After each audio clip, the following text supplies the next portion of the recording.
Hello everyone, welcome back to Landedkiller Show. We're gonna do something a little bit different. We're gonna do a ship review on a ship that is no longer available by conventional means. This ship is the USS Halford. As you'll remember, it was in the Armory during the July 4th event, alongside West Virginia 1944, and I remember it was available for credits. Not available for credits, but available for doubloons or with the containers, I believe, from what I remember, random models. The normal price of a Tier 9 destroyer, going off of what Friesland was, $77.20 if it does show up in the premium shop, which I doubt it will, considering Wargaming's recent trend with releasing premiums for about a month, and then they're removing it. They're doing the same thing they did when they're removing Musashi in Missouri way back in the day. I'm so out of shape with the ship reviews. Let's go over my captain's skills first. We'll go from there. I'm a 10-point captain on this bugger because I don't have tons of monies like the other ship guys. Preventative maintenance is 1, my first skill. Swift Fish is my second skill. Field the Twos is my third skill. And Swift and Silence is my fourth skill. What I would go for next would be Last Stand, and then Adrenaline Rush, and then final Concealment Expert. So that would be 10, this would be 2, 12, 15, 19. Then for that final skill, plug her into Gun Feeder and Grease the Gears. Plug it into those two just so you have more versatility with this destroyer. Now we'll go over armor layout. Destroyers don't have citadels, so there's not much to look at here. We got a 19mm plating up here. Front deck is 19. Mid deck is also 19, as is back deck. Front of turret is 20, top of turret is 20. Superstructure plating is 13. Side plating is 19. Turret plating is 20 all around again. Get the plane mounted there. I've had some time to actually play this a bit, so I got a good grasp of it now, I think. Hit points is 17,100. Aircraft, we got our Bear Float attack aircraft. Hit points 1660, speed 176, maximum speed 216, engine boost 75 seconds. Attacking squadron 4, aircraft on deck 8, aircraft preparation 120-second cooldown, visible range 10 kilometers. Tiny Tim, rockets and payload 2, maximum rocket damage 5,400. Armor penetration capacity 68%, chance to cause fire on target 34%. Artillery, we have our 4 single mounts of 127-38 Mark 12 on a Mark 30 Mod 0 mount. Load time is 3.5 seconds. Let's see if that's modified by equipment. No. Okay. Battery fire range 11.9, chance of maximum damage or high explosive 1,800. Velocity is the same for HE or AP. AP does 300 more damage at 2,100. Armor penetration capacity of HE is 21 millimeters. Torpedoes, you only have 1 mount, much like Kid. 6-second turn time, 90-second reload time, 13.5 kilometer range, maximum damage 19,033. Torpedo speed 73 knots, typical range 1.4 kilometers. Depth charges, we got 16 bombs on charge, 2 charges, maximum damage 5,100, reload time 40 seconds. AA defense, we got our Arkellians, we got 8 of these. Don't really do a lot of damage typically. Our 40 millimeter -56 Bofors on an MK1 mount. Very popular gun back in the day, typically in the quad. on the dual like that. And these guys function as anti-air a little bit as well. Can you do damage 107, damage by explosions 1,500, priority sector reinforcement 35%, fire range 5.8 kilometers for your AA, which isn't that bad.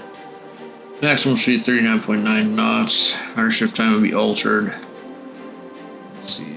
Oh, rudder shift time is not altered, so that is the original one.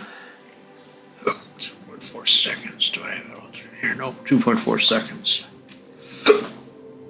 Target circle radius 630, so not too bad. 39.9.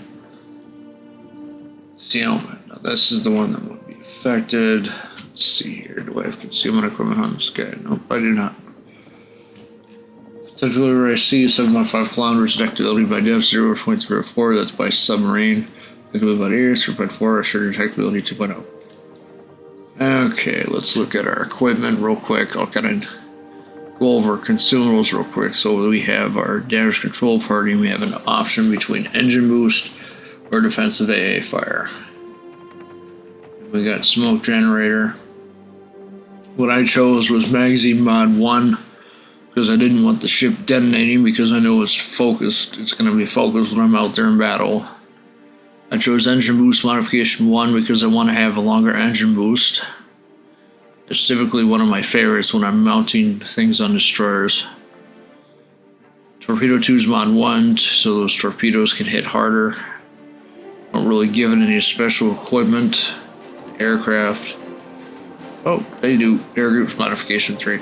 I didn't choose to mount that because I was focusing more on the destroyer's ability to get out of danger fast rather than putting everything into one squadron, which I find would be silly considering you only have one option and not two for that. Propulsion modification 1, again, to get up to speed and get out of danger fast. Steering gear is mod 2, so yes, this is not the original rudder shift time on here. Original rudder shift time is closer to around, let's see, this took off about 40%.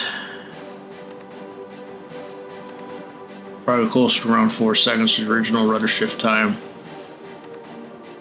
And I went with gunfire control system modification 2 because I believe that fighting back inside the destroyer is important because you have so many of them these days. You got the one out there. Alright. I don't know when the ship will be available. My guess it's either going to be available through coal or some other special event going forward. I don't think Wargame wanted a ton of these guys running around on the high seas, so they're limiting availability of it. But if it ever does go on regular sale, it's probably going to be $77.20, or they're going to limit it to only the Admiral bundle or Commander bundle. That's just my guess. They've been doing a really shady thing by limiting the availability of new ships. Like, even if I wanted to keep up, it's next to impossible. I have to choose maybe one ship and that's it these days. I did get the Jaegers, so I'll probably be reviewing that in the near future. We'll see as time permits. I might want to make a video on something else. I know the last time I made a promise on a ship review, it took me quite a long time to get around to doing one, and it's been nearly 6 months. I guess the reason for that is because I've diversified myself across a lot of channels. Let me back up for a minute. There was a time when I had a lot of time on my hands. So I made a bunch of channels because I thought I could keep up with all of them. But then I just kept expanding and expanding, and I think I've overexpanded on the channels. So at this point, I'm trying to keep the ones that I can keep going, and this one being the main channel, being the old main channel, is still going to be a focus. I would just say if you do watch the other channels, you know, the zombies or the Minecraft or the racing channel, the shooting channel, the FPS channel, just drop a like, comment on the video, say you're watching them or whatnot. I want to know which channels are the most popular, and those are the ones I'm going to continue to support for the near future. And for those that watch the Blitz, the warplanes, there's a channel for that, or the tanks, it's Landedkiller's War Games. It's there. It's got its own little fancy logo and all that. Check it out if you want sometime. But yeah, support them wherever you can if you want. And let's get back to this. Jaeger. Not Jaeger, Halford. What do I like about Halford? I like the fact that you can get into position pretty quick with this ship.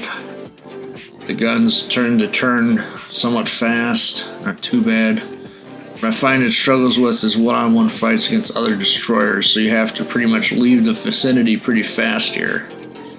Boys will pretty much all clobber you because they know that you have the planes. So they're not going to let up on you, you know. I find that not being aggressive is probably the best tactic with this destroyer in particular. Some destroyers can be a little bit more aggressive, but with this one I wouldn't be. I'd make sure to just retreat a safe distance like I'm doing here and then get your planes up as soon as you can, while covering your retreat with some smoke. Just keep heading backwards. They'll follow you for a bit and then try to take them out with your guns if you can. See, I kind of got more than one destroyer on me right now. What I've noticed with the planes is that they tend to be rather slower than the normal tiny Tims because of those floats on them. So let's demonstrate that. Let's launch them here. This is probably not the most ideal spot to launch these. I should have hid behind the smoke cover. That would have been best tactics, but this is, for purposes of demonstration, we're going to take this out. What really annoys me with these planes is the long charge time for the rockets. Barely get our shot on when he advances on us like that. I find this ship to be rather unique in its role and traits, so I can understand why Wargaming's limiting it. I expect with I-401 it's going to be a limited time deal as well as it is with Halford. It's not going to be easily obtainable to get the submarine that launches planes after all.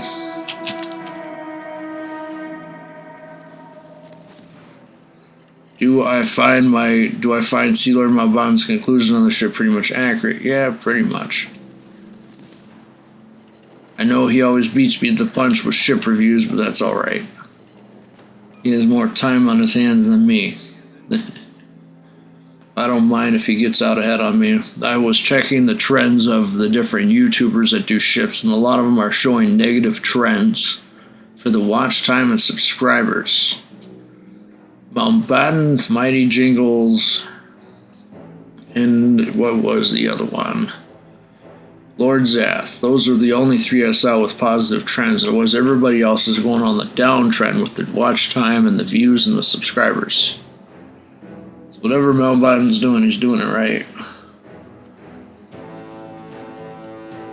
I think the thing is with a lot of the old content creators that they just kind of are running into issues of time, or they're running into issues with just not having interest in the game.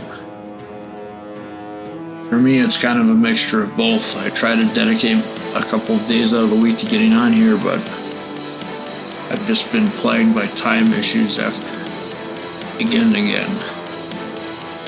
That's just kind of my story, is dealing with time. I've always been obsessed with time for whatever reason. One of my favorite Pokemons is Dialga, the other one being Articuno, of course. Anybody who watches the main channel, the MDVMRL, will notice that I do a lot of fusions with Articuno. Haven't done any with Dialga because it doesn't turn out right. Honestly, it's annoying that it seems if you do something popular, it'll know what you're doing, but if you choose something obscure, it doesn't know what you're doing. I even tried Bizarro Batman, that didn't render properly.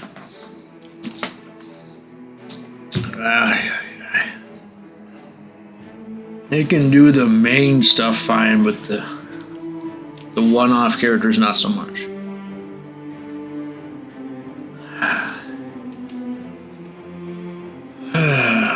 When do I think that Halford will be available again? My money will be it's going to be in Christmas containers this year at Christmas time. That's the next time I think you'll be able to grab this ship. I don't think they'll put it up for individual sale for a while. I'm not sure if they'll ever release it for coal or any of the other special currencies, since they tend to be not releasing any coal ships. I haven't seen them release a coal ship in forever. It's been at least a good 6 months. Unless something flew under my radar.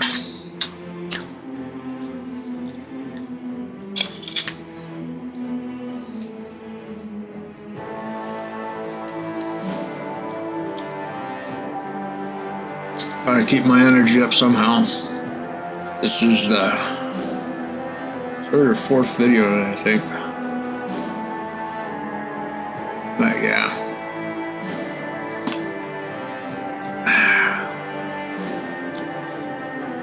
I must say that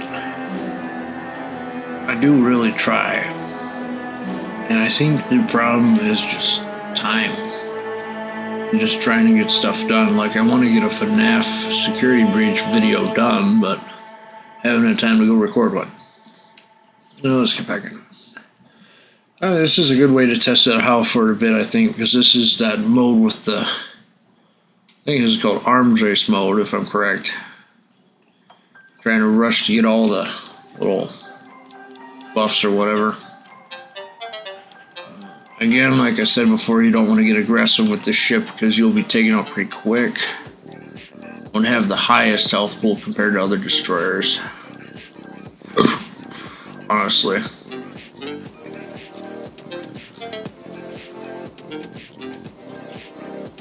I gotta get back over there. What am I doing? Aye.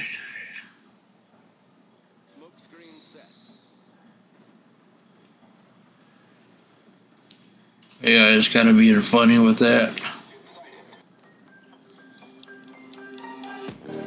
Okay, let's go grab this quick.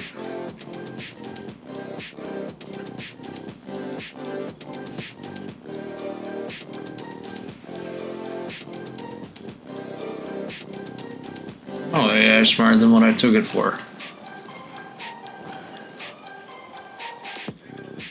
Alright, let's get out of here. You don't want to stay in one area for too long. You make yourself an easy target if you do. The key with this destroyer is you gotta always be on the move. You can't be in one spot. The same would be true with any destroyer, but this one especially, because you're gonna be the prime target for many ships. They're not gonna want to see you coming out of here. They want to take you out because they don't like the planes, because people don't like CVs.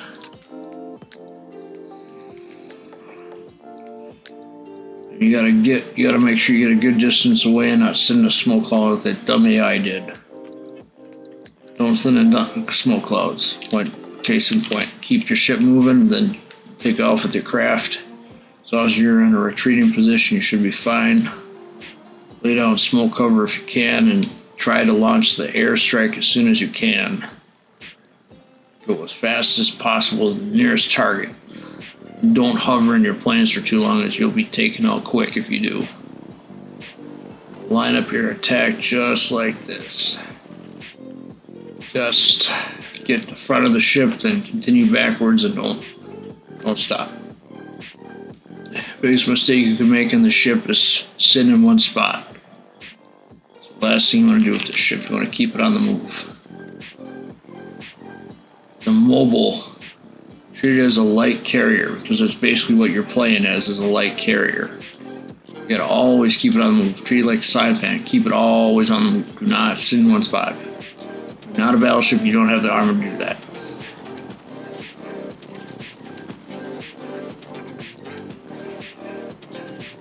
So you got a little bit of a delay in the guns, kind of, that you have a little bit of a slow time with the planes. The planes aren't as fast as the normal carrier ones.